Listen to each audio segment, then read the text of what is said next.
Now let's dive deep into this big LGBTQ story for today. I'm Angel Martinez, and let's queer up trans rights. Trans women shut down Dr. Phil's anti-trans talking points on national TV. A powerful moment unfolded on Dr. Phil's talk show when a black trans woman, Blossom Brown, boldly pushed back against anti-trans rhetoric. In a conversation about transgendered athletes, Brown argued that trans people should be absolutely included in sports, reminding the audience that even cisgendered athletes have variations in body chemistry and bone density. She said, quote, "I think it's very dangerous when we put all women in a position to be tested to prove that they're not trans," end quote. Slamming former President Donald Trump's executive order banning trans athletes from women's sports, she continued, quote, "You're only signing for 0.0002 of the population. You are subjecting all women, whether they're cis or trans, to rigorous tests to prove that they're not trans in order for them to play," end quote. Dr. Phil countered, claiming trans athletes might threaten, but Blossom wasn't having it. She replied, quote, "Respectfully, Dr. Phil, I'm going to need you to have several seats. Trans women, again, are women. What you're showing me are male statistics, and trans women are not males," end quote. She called Dr. Phil for spreading conservative propaganda, saying he's, quote, "drunk the Kool-Aid and gotten lost in the sauce," end quote. After the episode, online support for Blossom started pouring in.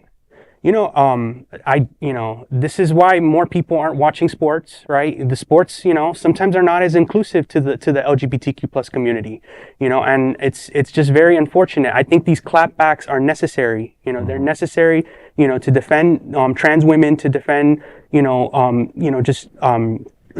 transgender community in sports, right? That's like a big propaganda that's being spread. That's a big just.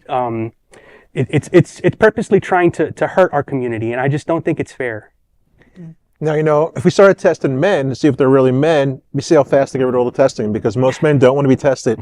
Yeah. with or without the little blue pill. Yeah. With anything. Listen, Yeah. Dr. Phil's an asshole. How about that? Okay. That's how I will say, all right? Dr. Phil is, yes, he's got a PhD in psychology, right? But he gave up his license in 2006. He is an entertainer. Okay. And right now he is definitely spreading misinformation. That's what he's doing. He's helping the right. He's doing the misinformation rhetoric that they want all of you to believe. That's basically what's happening. Dr. Phil allegedly beat his wife. He shouldn't be the one that we go to for information on trans rights, on trans lives, on the trans experience, on nothing LGBTQ plus. We should be going to Dr. Phil for some help. He's no role model. For anybody. He isn't.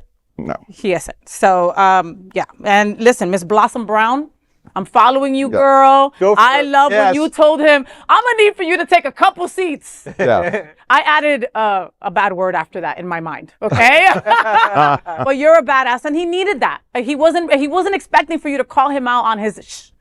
All right. And you did it so beautifully, and we commend you and we applaud you. Applaud.